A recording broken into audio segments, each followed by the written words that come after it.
Всем привет, меня зовут Вика. Давайте посмотрим новый расклад Таро для мужчин. Какая же ведьма есть в вашем окружении? Такой довольно экстравагантный, необычный сегодня будет расклад. Посмотрим, есть ли таковые женщины вокруг вас или же нету. Как всегда, настраивайтесь на расклад. Для энергообмена ставьте лайк, подписывайтесь на мой канал, делитесь видео с друзьями и смотрим, в каких энергиях вы пребываете. Вы знаете, голова занята исключительно вот деньгами, добычей, заработками. Причем могут у некоторых проигрываться какие-то вот финансовые проблемы.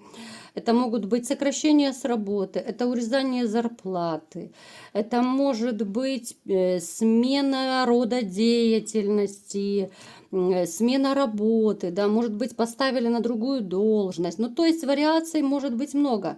Причем вот вы себе ну, не можете купить то, что вы раньше могли себе позволить. Знаете, вот у меня почему-то такое ощущение, что вот реально это как на урезание либо задержку зарплаты все-таки все больше похоже.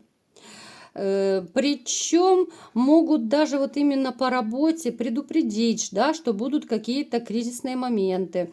Может быть даже банкротство, закрытие предприятий, задержки зарплаты, да, урезание. Я думаю, даже предупредили вас. То есть вы не в аховом состоянии абсолютно. Личной жизни я как таковой не вижу. Личная жизнь, скорее, так знаете, вот если и протекает у кого, то это какие-то легкие знакомства могут быть, ни к чему не обязующие. Это могут быть даже, ну, просто попытки познакомиться, но сердце не ёкает. Ну вот не ёкает, да, вот вы можете делать попытки знакомиться, но понимаете в процессе общения, что это совсем не та женщина, и как-то все не то, и все не те. Поэтому рядом я пока не вижу такой вот женщины, которая могла бы, ну, именно вот быть вашей любовью, так сказать. Так, что еще? Вот состояние одиночества, смотрите. Вот еще что может проигрываться. Видите, чем больше мы уточняем, смотрим дальше расклад, тем понятнее нам становится. Смотрите, еще могут быть вот проблемы в личной жизни, потому что вы сознательно не хотите вступать в новые отношения. Это обычно бывает после тяжелого разрыва, развода. Это бывает, когда вы полностью разочарованы в женщинах. Или же, допустим, ну, совершенно не доверяете. Особенно это касается тех, которых предали, кому изменили, то, конечно же, уже не веришь никому. Поэтому это такое вот добровольное еще, ну, заточительство, не заточительство, это громко связано, но то есть одиночество, отшельничество, но добровольно еще может проигрываться. Да, вам некомфортно от этого, да, вам грустно, но тем не менее может еще даже проигрываться у некоторых такая ситуация, что вот вы решили, ну, добровольно вот поставить крест на личной жизни. Вот решили быть один. Никому не верю, никого не хочу, ни с кем не буду, никакой женитьбы быть не может. То есть это тоже вариант может быть. Но у вас как-то вот довольно много пентаклей, поэтому вот почему-то сегодня у меня, я смотрю, проигрывается вот именно сразу как-то финансовая проблема, урезание какое-то, задержка может быть. Хотя в дальнейшем все-таки, я думаю, вы выкрутитесь. Вот пусть вас не пугает это, у кого есть финансовые проблемы, вы выкрутитесь, денежки станет побольше. Кто-то сменит работу, может быть, кто-то подрабатывать будет. Ну, то есть в дальнейшем я не вижу у вас финансовых проблем. Так, давайте-ка смотреть, что за женщины вокруг вас, что за окружение, да, вот. Ведьмы есть в вашем окружении или нет? Давайте вообще посмотрим, как женщины из вашего близкого окружения к вам относятся. Ух, вы посмотрите, что творится, друзья мои, товарищи. Ух ты, вот это попадос. Смотрите, сейчас, конечно, кто-то из вас будет в шоковом шоке, да, в шоке по колено. Но я вам скажу, что некоторые дамочки, которые входят в близкий круг вашего общения, сюда входят И дамы, с которыми вы, допустим, работаете, сталкиваетесь тем или иным образом по работе. Это могут быть соседки, там, я не знаю, продавцы в магазине, парикмахеры, ну, то есть те, с кем вы общаетесь. Может быть, компания, может быть, даже жены друзей, родственники. Есть женщины, которые не прочь с вами зароманить. Причем женщины, которые, да, которые интересуются, а может даже и владеют магией. Причем я вам скажу, что может даже у вас проигрываться ситуация, что вы тоже замечали, что вот есть такие дамы из вашего круга общения, которые неровно к вам дышат, которым, ну, расплюнуть, да, вот можно им подмигнуть, подморгнуть и все, и она в коечке уже окажется. То есть, смотрите, я бы сказала, что ну далеко не одна женщина не прочь с вами зароманить. Другое дело, что вы как-то то ли это не замечаете, то ли не хотите замечать, но знаки симпатии вам оказывают. Причем оказывают так очень, знаете, очень тонко, очень умело. Плюс эти женщины, которые вами интересуются, они еще пытаются вами вот управлять, манипулировать, потому что они видят, что вы, ну, достойный мужчина. И они пытаются вот, ну, смотря на какой козе к вам подъехать, да, вот как-то вот охмурить, но у них не очень это получается. Теперь смотрим. Что же по поводу нашей ведьмы, да, а может быть и не одна. Есть ли такие женщины, вот, которые реально колдуют, да, которые пытались, может быть, что-то как-то сделать, вот магического воздействия в вашем окружении? Смотрите, в вашем окружении есть женщина, которая довольно неплохо владеет магией. Она этим занимается редко, но метко. Я не могу сказать, что она прям, ну, каждый день этим занята. Нет. Но она довольно неплохо умеет этим владеть. Она неплохо практикует.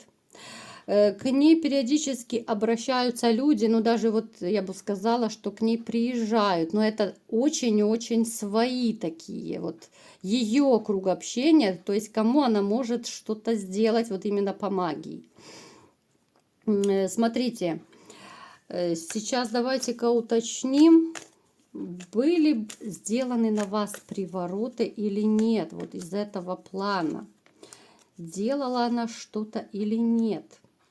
Она пыталась вам сделать, сейчас слушаем внимательно, она пыталась сделать приворот, поскольку эта женщина вам симпатизировала. Еще раз повторяю, она из вашего окружения. Она пыталась через магию вас привораживать, поскольку вот ей хотелось любовного романа, да? Она, я не могу сказать, что она прям добилась своего. Нет, нет. Она своего не добилась. Вот все-таки в этом плане, вот с вами у нее не получилось. Вот не получилось приворожить вас. Давайте-ка спросим, почему же не получилось, если она так довольно неплохо владеет? Что же такое? Во-первых, смотрите, у вас довольно сильная энергетика, плюс у вас довольно сильная энергетика по роду даже матери, я бы сказала.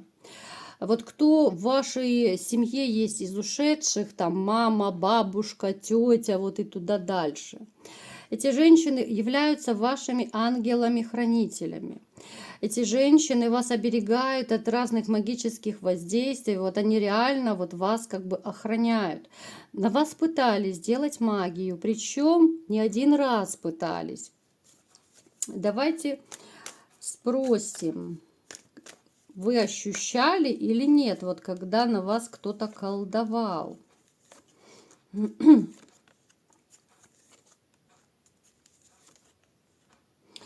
Нет, не ощущали вы. Особо таких вот не было симптомов. Единственное, могло по здоровью. То ли это были какие-то качели по здоровью. Это могли быть перепады настроения. Знаете, то хорошо, то плохо, то я самый несчастный в мире, как Карлсон, да, в мультике.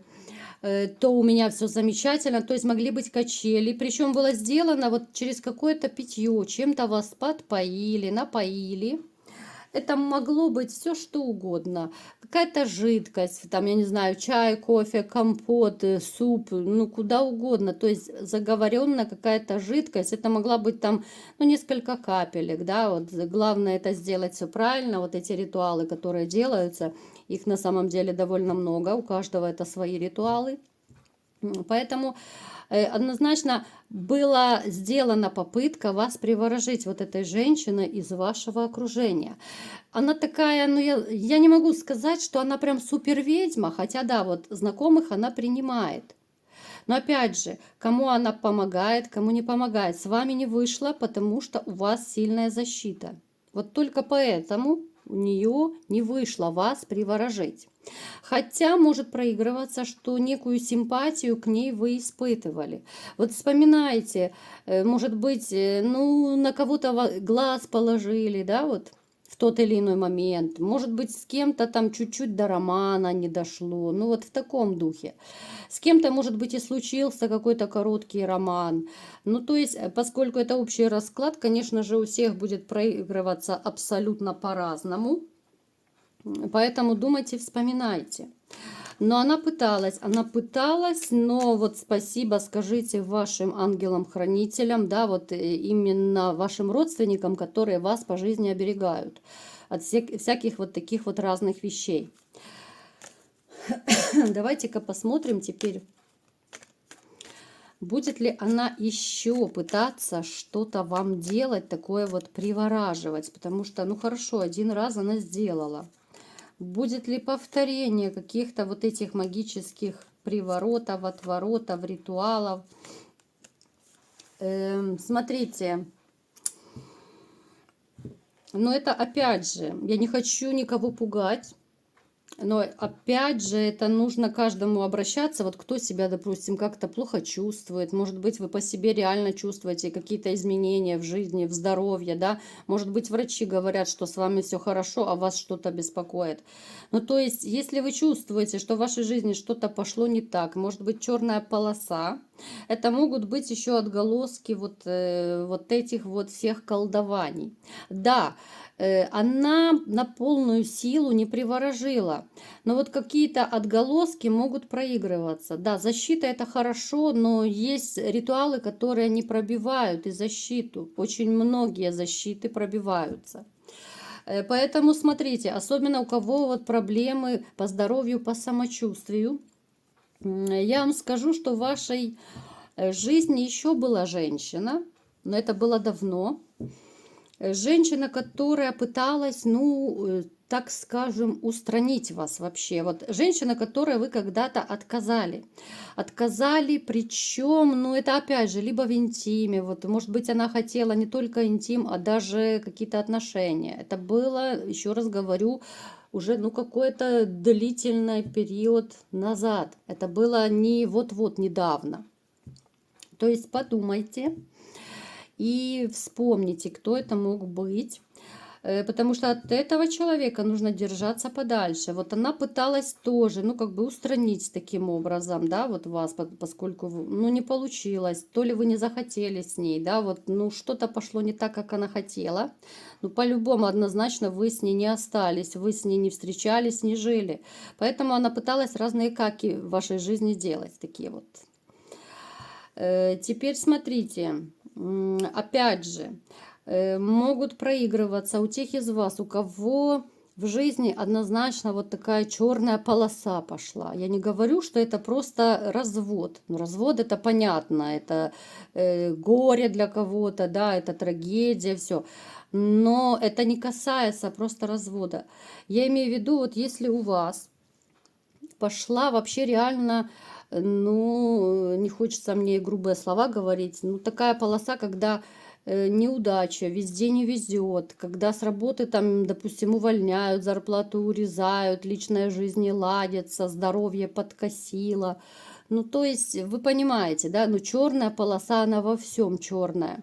Опять же, это могут быть вот наслоения, как бы вот этих вот негативных программ. Там немножечко сделала, не доделала, да, там немножечко сделали. И вот оно вот по крупицам, но оно все равно бьет по человеку.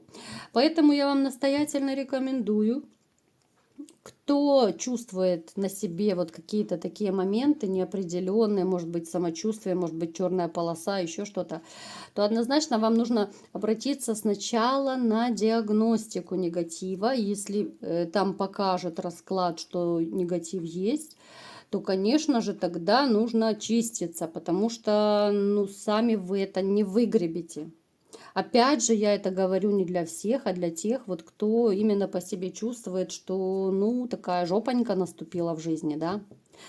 Вот, поэтому смотрите, вот в вашем окружении, да, вот эта вот ведьма, такая колдунья, она есть. Вы периодически с ней пересекаетесь. Но то, что она пыталась вам вот эту каку сделать нехорошую, да, ну, ей бумеранг вернется. Может быть, даже уже вернулся. Она все равно вас не заполучит никоим образом, потому что, ну, вы скорее даже, ну, как-то как женщину ее не рассматриваете.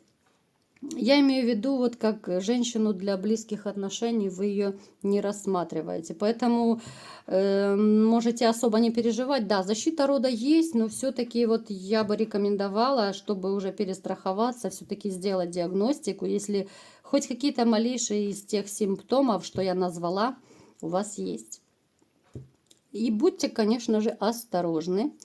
Не пейте, не ешьте там, где вы не знаете, кто вам приготовил что. Я имею в виду вот какие-то компании, да. Я не кафешки, не рестораны имею в виду. А вот если вы со знакомыми едите, да, и может быть она там, какая-то ваша коллега, пошла где-то за шторкой. Вот я сейчас тебе лимонадика и водички принесу, да. Ну, в таком вот плане, я сейчас утрирую, конечно. Ну, то есть вот именно с какими-то знакомыми людьми, в компаниях каких-то, будьте осторожны, чтобы не там где-то в другой комнате вам водичку наливали, а чтобы, ну, как-то вот при вас это делалось. То есть будьте осторожны. И, ну, конечно же, лучше сделать диагностику.